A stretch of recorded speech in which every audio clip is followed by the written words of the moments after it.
In this video, I will demonstrate a process in which you can determine which type of statistical analysis you will choose based upon the data you have collected as well as the research design that you may be using for a research project. Now, typically one of the more difficult and maybe fear-inducing parts of research process, at least for students and people that I've worked with, is choosing the correct statistical technique to analyze your data. Now, in many courses you will learn how to do the actual analysis technique in SPSS or other statistical software, but we spend a lot less time kind of teaching people or teaching students how to choose which approach is most appropriate to address their particular research question or address their data. So in most research projects, it's highly likely that you're going to use a variety of different types of statistics, and it depends on the question you're addressing and the nature of the data that you have. And so it's important that you at least have a basic understanding of the different statistical tests, the type of questions we're going to address, and the underlying assumptions. So in choosing the right statistic, our goal is to really match the research design that we have to the appropriate analysis. And if we have multiple research questions or designs, we might have multiple analysis techniques we will have to choose. And so I find it to be really useful to follow a step-by-step process in which we have three basic questions that we need to address and answer. The first question we need to address is what type of research question are we asking? And then typically we put our research question into one of three types, which I'll cover in a short time. The next question is what type and number of variables do you want to or are you attempting to analyze?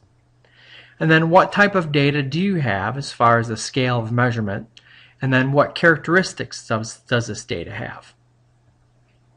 So the first step in this process is what question type do you want to answer? And so when we develop a research question, we can research questions, we can categorize it into one of three main types. And the first type and the simplest type is a descriptive research question. And so this is a situation in which you're just attempting to describe a group of subjects or a group of data, or you're trying to determine what the typical or what the normal characteristics might be in a group of individuals. And so we're not intervening in any way, we're not applying any kind of experimental treatment to a group of people, we're just studying them as they are, and we're just describing them in a relatively simple way.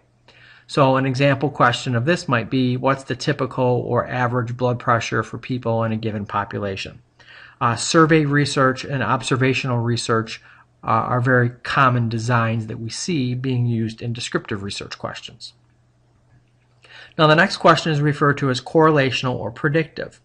And so in this situation we have groups of variables that we're trying to develop a relationship between, or we have a group of variables that we're trying to use to predict one another. So an example of this might be, is there a relationship between someone's blood pressure and their socioeconomic status? Another might be, can the neighborhood you live in predict your blood pressure? So what we're trying to do is establish some kind of a relationship among variables. And again, we're not intervening in any way, and we're typically doing observations, but we're trying to establish a little bit of a more complex type of research question here with correlations or predictions. And then the third and most complex type of question type we have is the cause and effect, or the group differences question, in which we're trying to compare groups to one another to see if there are statistically significant differences between them on one or more outcomes. And so an example of this might be, is the typical blood pressure higher in one residential area compared to the other? Do males have a greater incidence of depression versus females? And so in this case we're doing that group comparison. So what you have to establish in your situation is, what kind of question type am I trying to answer? Because there are going to be certain types of statistical analysis techniques we will use depending on the type of question we are trying to ask. So it's really important to be able to try and categorize your research question into one of these three types. Now, what I want to do next is kind of give an overview of some of the common statistical analyses techniques that are out there and the ones that I'll be giving examples for in this presentation, just so we're clear as to what these might be.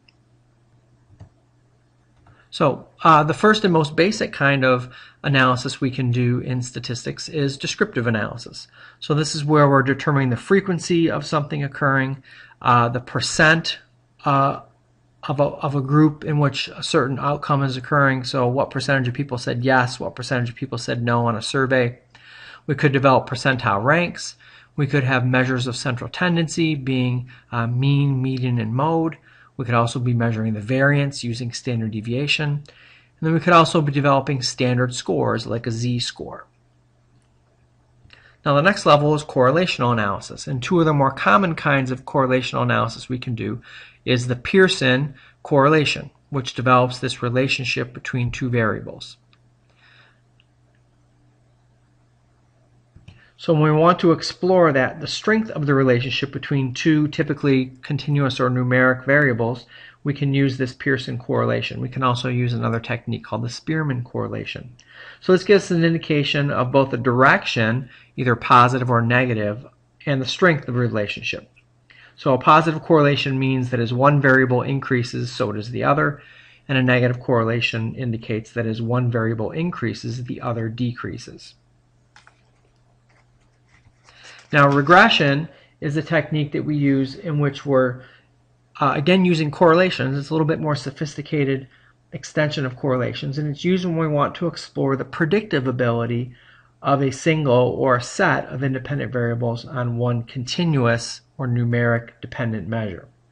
So there are different types of multiple regression that allow us to compare the predictive ability of particular independent variables and to find the best set of variables to predict a certain outcome.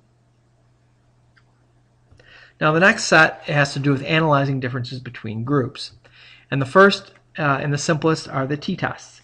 So t-tests are used when we have two groups, for example males and females, or two sets of data, a pre-test and a post-test. And we want to compare the mean score on some continuous or numeric outcome variable.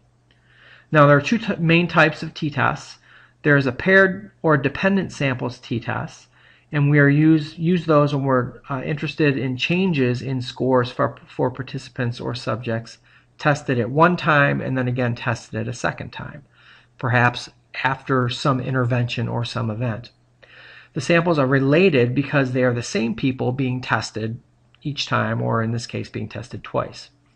An independent samples t-test is used when we have two different or independent groups of people, example males and females, and we're only interested in comparing their scores. So in this case we would collect information on one occasion but from two different sets of people. Now the next type is the one-way analysis of variance, or one-way ANOVA. So this is similar to a t-test, but it's used when we have more than two groups and we want to compare their mean scores on a continuous or numeric variable. It's called one-way because we're looking at the impact of only one independent variable on our outcome. And so a one-way analysis of variance will let us know whether our groups differ, but it won't tell you where the differences are between the groups. So if we have three groups we're comparing, a one-way ANOVA will tell us there's a difference somewhere, but it won't tell us if one is different than two, if two is different from three, or if one is different from three. And so in that case we conduct what are known as post hoc comparisons to find out which groups are different from each other. Now you could also choose to test differences between specific groups rather than comparing all the groups, and these are known as planned comparisons.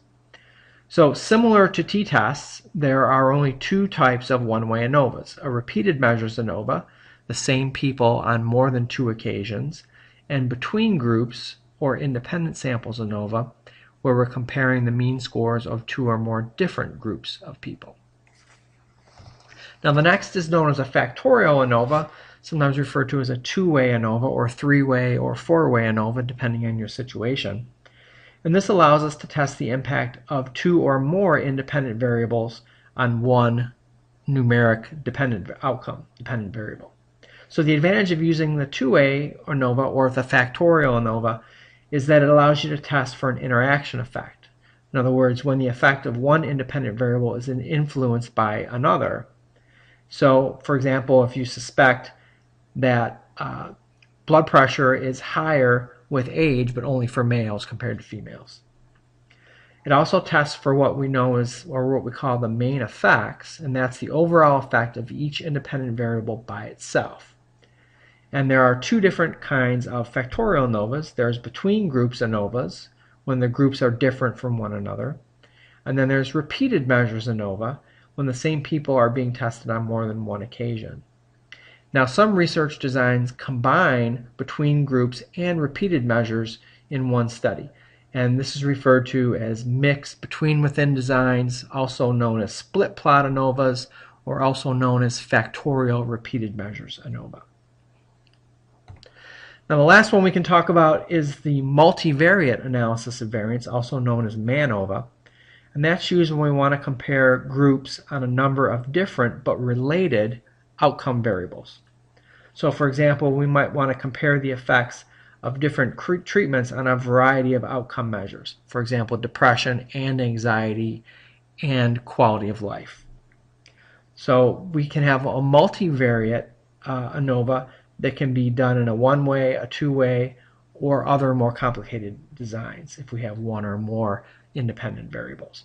So those are the kind of an overview of some of the more common statistical analyses that you will have to choose from as you're making your decision process. So once you've identified your question, and again, based upon this slide, if you have a descriptive research question, you're probably going to choose one of the techniques from descriptive analysis. If you've got a correlational research question, you're probably going to choose something from the correlational analysis. And then if you've got a cause and effect or group differences question, you're going to choose one of the analyzing differences between groups options. So that's our first step. Now the next step is to identify and define your variables. So in other words, what is it that you're going to be studying? And so you'll need to decide what your independent variables are going to be. Now in a descriptive research question, you probably aren't going to have an independent variable. And in a correlational research question, you may or may not have independent variables. But certainly in a cause and effect question, you will have to have an independent variable. So that's the thing that you as the researcher are defining or manipulating. You're going to decide to give one group a treatment, another group a placebo. You're going to decide to compare males to females. You're going to decide to compare football players to basketball players. And that's your independent variable. And then you also have to decide what your dependent variable is going to be. What's going to be your outcome? Is it going to be blood pressure? Is it going to be body composition? Is it going to be muscular strength? That's what you need to identify as far as what your variables are going to be, and then how many of those you want to or are going to have. Your next step then is to come up with an operational definition for each variable. So for example, if you're deciding that you're going to do some kind of a medication as your independent variable, and maybe you're going to have different dosages of those medications. Or maybe you're going to have different types of medication that you want to compare. So for example, you might have medication A and then a placebo and then medication B. So you'll need to operationally define what each of those variables are going to be, and in the case of a dependent variable, how you're going to measure that. So if you say that IQ is going to be your dependent variable, well, there are several different ways to measure IQ and actually several different ways to define intelligence. So you'll need to figure out what that's going to be. Now, there are different ways to very often measure the same outcome. So, for example, if you think about someone's health, you can classify someone as an outcome into a category, healthy versus not healthy. Or you could give them a specific kind of measurement. You might measure their blood pressure as your definition of being healthy or unhealthy.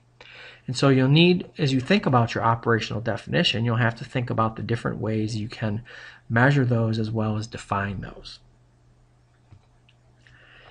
Now, the next thing you need to figure out is what is a normal or expected range of scores and how many levels of each variable will you have.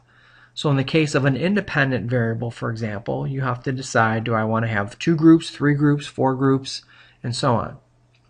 Now, as far as the outcomes are concerned, you'll need to have an understanding of what a normal or what a kind of a typical or accepted range of scores might be for your dependent variables. So if you're measuring blood pressure and you decide, someone having a blood pressure lower than a certain number is not considered to be a valid measurement. So you'll have to make those kinds of determinations as well, and that goes into just deciding what your operational definition is going to be.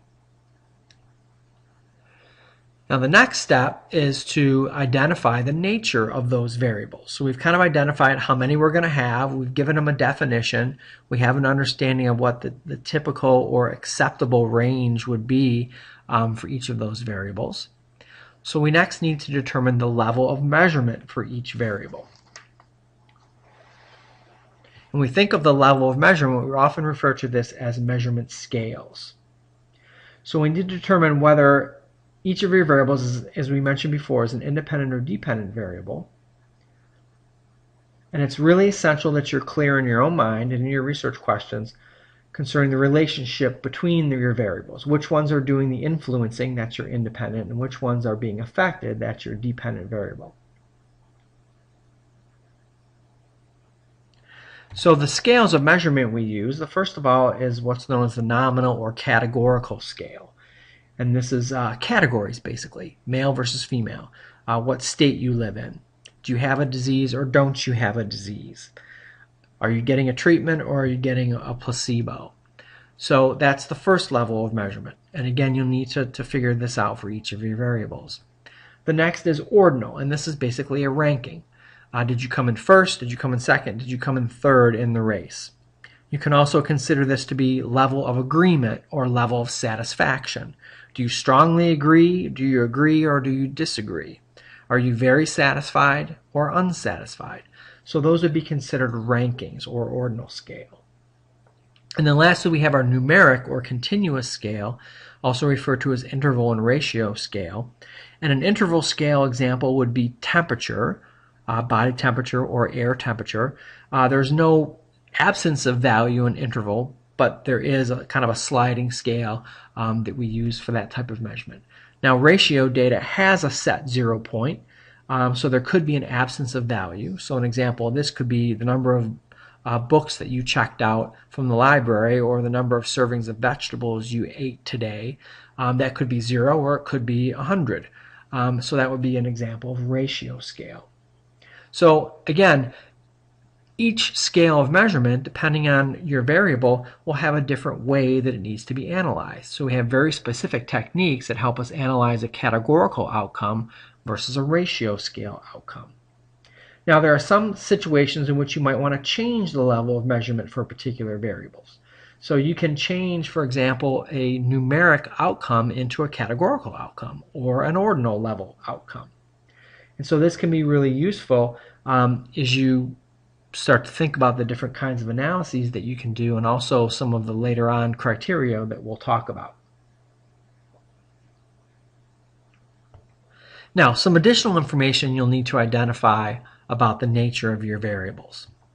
Now, for numeric variables, one of the biggest additional pieces of information we need to develop is whether or not the scores in our groups are normally distributed. In other words, do they form a bell curve as far as the frequency of occurrence? And that is a hugely important criteria when we talk about some of the different kinds of techniques that we need to use. Also, does your data contain an appropriate range of scores? Are there scores that don't make any sense as far as what would be a typical measurement, or are there scores that are much, much different than the majority of the scores, which we refer to as outliers? We need to identify if we have those, and that could have an impact on which analysis technique you will choose. Now, if we have nominal or categorical outcomes or independent variables, are the groups equally balanced? Do we have maybe 50 people in group A getting treatment A and only 10 people getting treatment B? That could certainly have an effect on which analysis technique you would use. Are some of the categories empty? For example, if you have a categorical outcome, but you don't have anyone that fits into category C versus A and B, that could have an impact on how you're going to be able to analyze your data. So those are some additional things that you need to think about and keep track of as we begin to choose the analysis technique that we use. Now the next step, and I think one of the more helpful steps as people go through this process is to actually draw a diagram or draw a picture of what your analysis might look like or what you're trying to accomplish. So I often find that people are kind of at a loss for words when trying to explain what they want to research and what they're trying to accomplish. So a lot of times it's easier and much clearer to summarize the key points in a diagram. So the idea is to pull together some of the information you've collected in the first 3 steps and put it into kind of a simpler format that will help you choose the correct statistical technique. And we'll go through some examples later on.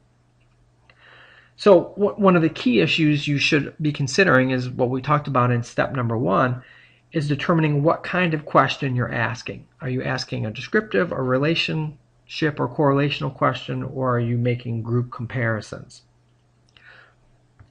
So we want to summarize the key points in a diagram. And so again, as I mentioned, we want to identify the type of question we have, identify the variables, especially the number and the type of variables as specifically as we can, because it'll make a difference if we have a categorical outcome versus a numeric outcome. And so an example here is we want to determine that if there's a relationship between blood pressure and body weight. And a giveaway here is the word relationship. When we say that we want to determine the relationship between 2 variables, we're talking inherently about a correlational research question or a prediction research question.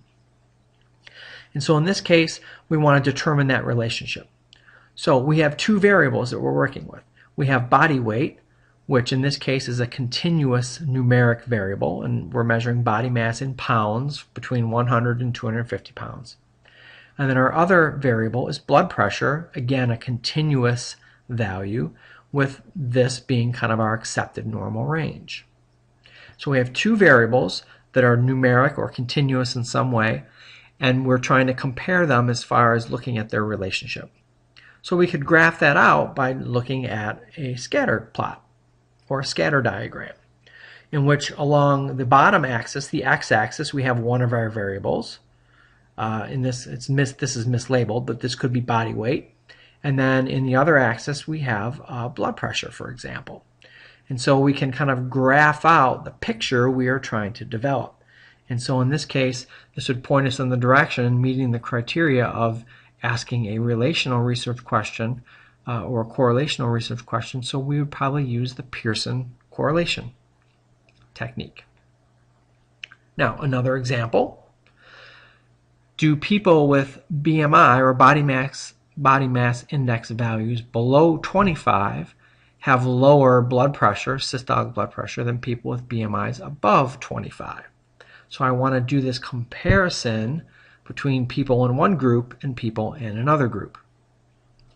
So that sounds like a cause and effect or a group comparison question. So we look at our variables. We have BMI or body mass index value, which is our independent value. This is what we're manipulating using to categorize people. So it's a categorical variable. It's our independent variable. And we have 2 groups or levels, people with BMI below 25 and people with BMI above 25. Our outcome variable is dependent. The dependent variable is continuous as well, blood pressure, which has a particular range that we are used to seeing or expect to see. So how to diagram this? Well, the best way to do this is using a table.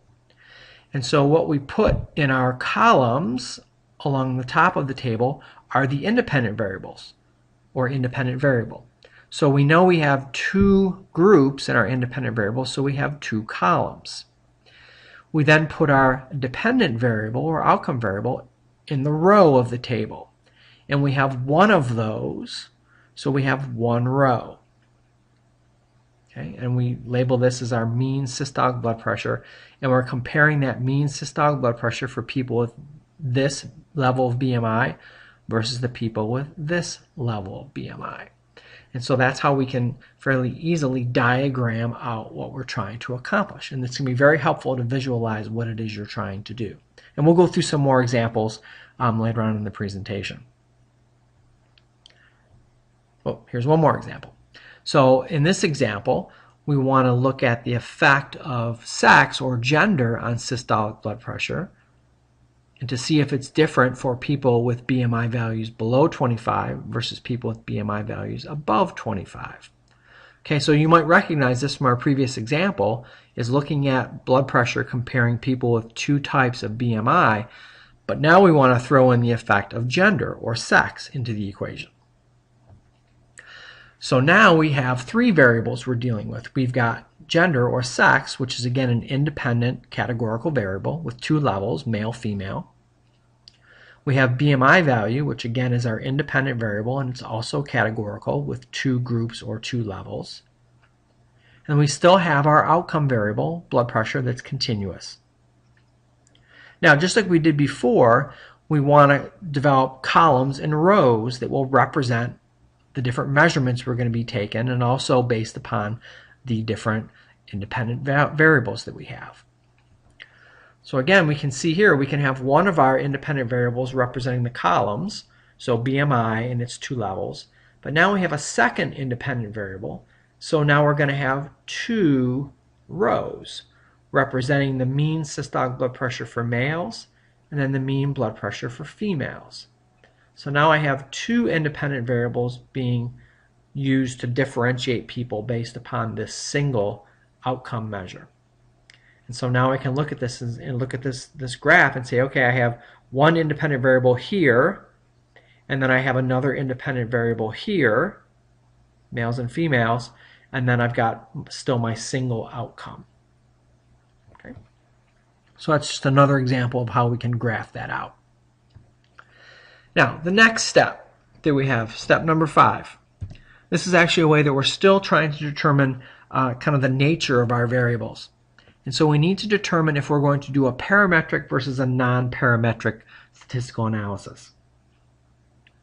Now, parametric statistics are more powerful, but they do have quite a few kind of conditions or assumptions that we have about the data that are a little bit more stringent in order to feel comfortable using that level of technique.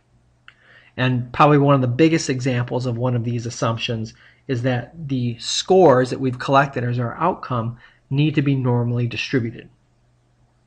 Now, each of the different parametric techniques, and examples of this are the t-tests and ANOVAs, have additional assumptions as well. So it's really important for us to check and be current on what those assumptions might be, because it's typically going to be more than just normality. There's normality plus another, plus another, and plus another. So it's really important that you research adequately or are comfortable adequately with what additional assumptions might be. And it's important to check these before you begin to conduct your analysis. Now, if we don't meet the assumptions for parametric statistics, we have an alternative for many of the techniques that we use known as non-parametric statistics. So many of the attributes we might be measuring in our outcomes may not be normally distributed. And as a matter of fact, some typically are very skewed. So if we don't meet the assumptions of parametric statistics, we can then explore the options of using non-parametric statistics. So if it doesn't meet the assumptions of parametric statistics, what do? We actually have a few options. The first is to use parametric testing anyway, even if we've violated some of the assumptions of parametric statistics. Now, and when we do that, we hope that it doesn't seriously invalidate or contaminate your results. Some authors will argue that many of the approaches, especially the more advanced types of ANOVAs, are robust enough that they can overcome minor violations of the assumptions, particularly if we have a large sample size. But if you decide to go ahead with the analysis of parametric statistics, even though you have violated some of the assumptions, you need to justify that. So if you're writing up your research, you need to justify the fact that you've done that. Now, your next option is to do something called data transformation. And this is where we can manipulate our data, but not in an unethical way. It's an ethical approach to manipulate the data so that we can transform the data so we can meet the assumptions, specifically normal distribution for parametric testing. There's some controversy with the approach, but it is fairly well accepted. And I have some other videos that talk about how to transform data using log transformation. And so if you'd like to learn a bit more about that, you can. Your third option is to use what's known as a non-parametric technique. Now, for many of the commonly used parametric techniques that we have, like t-testing and ANOVA, there is a corresponding non-parametric alternative.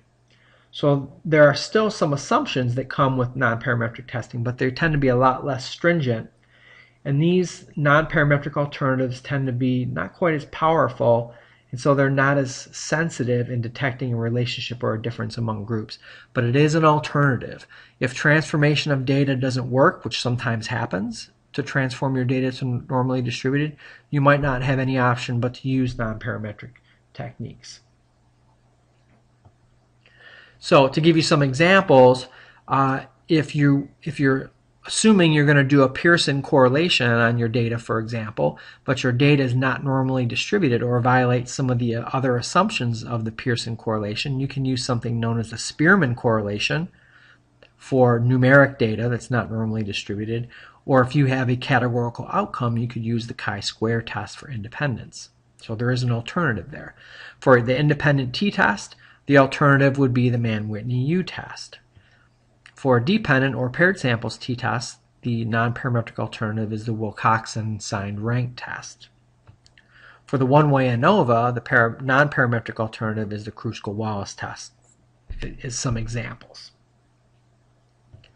Okay, your sixth and final step is to go ahead and make that final decision as far as what your analysis technique is going to be. And so again, to summarize, we're making determinations about the variables. You've identified what type of research question you have. We make sure we meet all the assumptions that are present for each of the different techniques that we might be considering. And we also think about are there other approaches that could be taken. Maybe we can change our outcome in a way that we could use a technique that we're more comfortable with or that we think might be more appropriate to what we're doing. So it's always a good idea to think about what some of our alternatives might be and kind of have a list of possibilities, and then we can make a decision based upon that list, kind of doing a pros and cons approach. One thing that can be useful is to look at other published studies that have used similar designs and then look at what analysis technique they used, especially if you've got the same kinds and the same number of variables and the same operational definitions for those variables. That could be a really easy way to kind of help make a decision. And that gives you then some justification too. So if you're saying, well, I want to use this particular technique, and you can say this was done in studies by Smith and Jones and Carpenter that had the same variables, the same design, etc. And that lends some credibility to your decision. Now let's go through some examples of this process so you can see how this works, incorporating our different steps. So our first example, our research question is, what is the relationship between gender and having a diagnosis of clinical depression? So we see the word relationship there. So that should be a rather easy clue for you. This is probably a correlational research question. Okay, so that's one of the first criteria that we have. The next thing we think about is what we have as far as variables. Well, in this case, we have one categorical independent variable, gender. In other words, we're assuming gender is going to have an impact on clinical depression or diagnosis of clinical depression. So it's a categorical independent variable with two levels, male and female. We have a categorical dependent variable or outcome, in this case a diagnosis of depression. Either they do or don't have clinical depression. And so one thing to note is we're not really measuring a score here, but we're measuring the number of people that fall into each category. Okay, so we have a categorical outcome. And so to graph this out, we could draw this table. So again, here in the columns are our independent variable, gender, male versus female, and in our rows we have our two potential outcomes, the two levels of our outcome, either has depression or does not have depression. Okay, once we've graphed that out and we start to look at some of the criteria, so when we talk about making group comparisons, you might say to yourself, well, I can do a t-test on this. Well, this is a non-numeric outcome, So we can't use a t-test. That's one of the assumptions of t-testing, is it has to be a numeric outcome. So because we have a categorical outcome, we can choose a technique known as the chi-square test of independence. Okay, so that will be the process of going through and deciding what technique would be used for that example. Now let's go through another example. Is there a relationship between age and depression index? Or in other words, does depression increase with age? Now again, relationship is the term here. So again, we're thinking correlational. But compared to the previous example, example 1, we had a categorical outcome, so we can't use the Pearson correlation in that situation because the assumption is that we have a numeric outcome. But we're still asking a correlational research question. So now what we have are two continuous or numeric variables, in this case age and then score on a depression index, in this case the Beck's Depression Inventory, let's say BDI. So now we have two continuous variables that we want to try and relate. So we wouldn't use the chi-square test for independence because the outcome in that case is typically a category. Our outcome now is not a category. So we could graph that out similarly to an example I talked about early on. We've got age as being one of our variables. In this case, what we would consider to kind of be our predictor variable. And then we've got Beck's Depression Inventory score as being our outcome. And so what we're trying to do is find the relationship between those two sets of scores. And so in this case, we would use the Pearson correlation. We have a numeric outcome that we're assuming is normally distributed. If we had non-normally distributed data, our non-parametric alternative would be, or could be, the Spearman correlation. Okay, another example. Research question is, are males more depressed than females? In other words, is there higher levels of depression in one gender versus another? So what we have is one continuous outcome or dependent variable. In this case, we're still sticking with our depression index score. That's numeric outcome. We have one categorical independent variable with two levels. So our independent variable is gender, in this case with two levels, male and female. Again, graphing that out, we've got our columns with our independent variable, male, female, and we have our row being our outcome variable, mean BDI score. Okay, so two independent groups that we want to compare on one numeric outcome. The option here would be the independent t-test. Now, if we didn't meet all the assumptions of the independent t-test, a non-parametric alternative could be the Mann-Whitney U-test. Okay, example 4. Will 10 weeks of exercise training or performing exercise on a regular basis reduce someone's depression score? Will it reduce the BDI score? So in this case, we have one categorical independent variable, this being time, the passage of time. So we'll give them a pre-test of BDI, expose them to the training, give them a post-test, and then remeasure the BDI score. So this would be an example of a repeated measures type of a situation. The same group of people being measured twice, in this case before and after an intervention. Our outcome is still one continuous dependent variable, BDI score.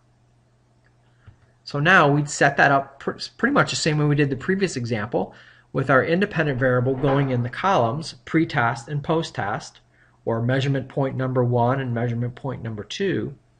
And then our outcome goes in the BDI score, goes in the row, the BDI score.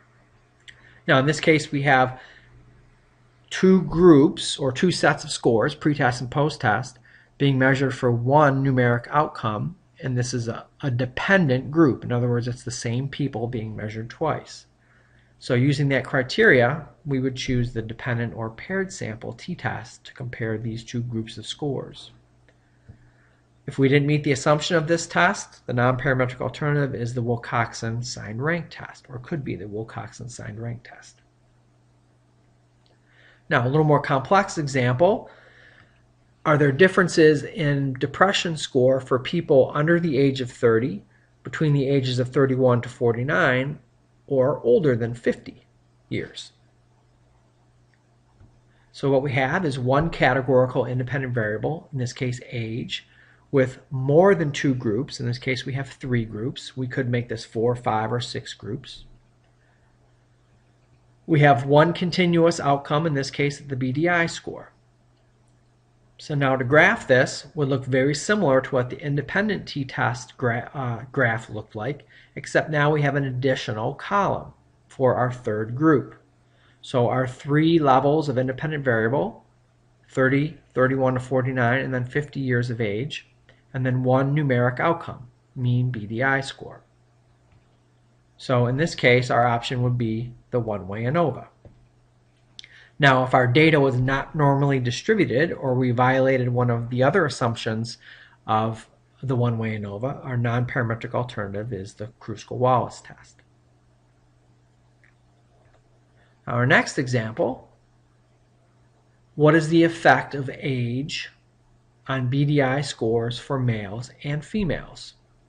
So what effect does age have on depression? What effect does gender have on depression? So as you hopefully were able to pick up, we have two independent variables, two categorical independent variables. Sex, male versus female, and then age group, under 30, 31 to 49, and greater than 50. We still have one continuous dependent variable or outcome, in this case our BDI score. Now to graph this out, we're going to have one independent variable being our columns, in this case age. We've got our other independent variable denoting two of the rows. So we see a male row and a female row, and here's our independent, or excuse me, our dependent variable BDI score. So we can study the effect of age by itself, we can study the effect of gender by itself, and we can also study that interaction, that unique interaction between the two independent variables. Okay, so in this case, we would choose the factorial, in this case, because we have two independent variables, a two-way ANOVA would be another way to characterize it. Now, if we don't meet the assumptions of the two-way ANOVA, unfortunately, we do not have a non-parametric alternative. So in this case, you may need to reconsider how you are going to classify your outcome. You may want to change it into a categorical outcome. Maybe decide what BDI score would be a cutoff. You either have a high level of depression or a low level of depression. Maybe you change it into a rank. So those are situations where we may need to rethink our design. Now our next example, which of two therapy interventions is more effective in reducing BDI score across 3 time periods? A pre-treatment, a post-treatment, and then 3 months post-treatment. So let's look at what we have here as far as variables. We have what we call one between groups independent variable. So this is the type of intervention. So we have one group of people receiving exercise, another group of people receiving meditation. So that would be two groups between compared to each other.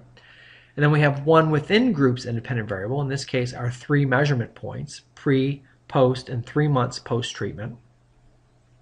And we still have one continuous dependent variable, our BDI score. Now to graph this, again, we have columns representing one of our independent variables, in this case the time, passage of time. This is our within groups independent variable, time 1, time 2, and time 3. And then we have 2 rows representing the between groups independent variable, exercise or meditation, again measuring the same numeric outcome, mean BDI score. Now again, we can study the effect of time by itself, we can study the effect of the treatment by itself, or we can study a unique interaction between those 2 independent variables. But now there's a repeated measures component. The people that are in the exercise group are being measured 3 times. The people in the meditation group are being measured 3 times. So in this case, our technique would be that factorial repeated measures ANOVA, again sometimes called the mixed between within design or the split plot ANOVA design. Unfortunately, again, we do not have a non-parametric alternative here. So again, we might need to rethink what our outcome is going to be.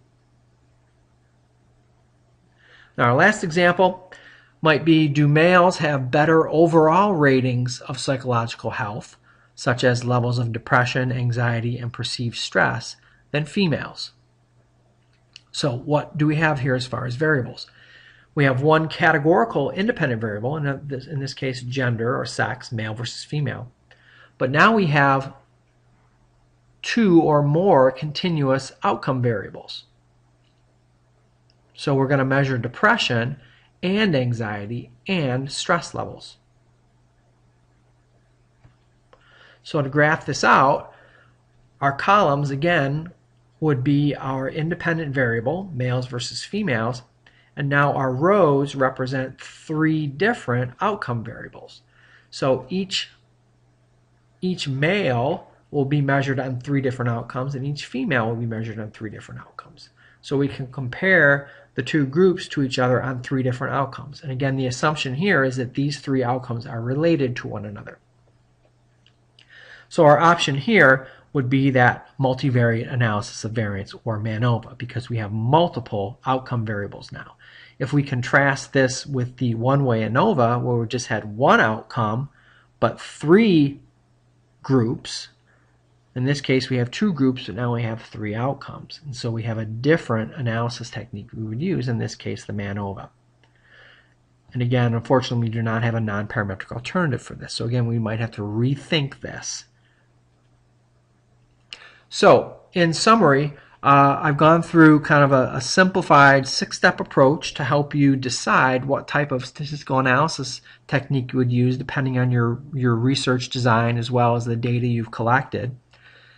And to summarize, what we basically are going to do is we want to determine what kind of question we're asking, or questions we're asking, what the characteristics of our variables are, and then do we meet certain assumptions or certain characteristics for some of these different types of research or some of these different statistical analysis techniques. So hopefully this will help you in your research, and hopefully you've learned a little something about the process. So good luck using this in your own research.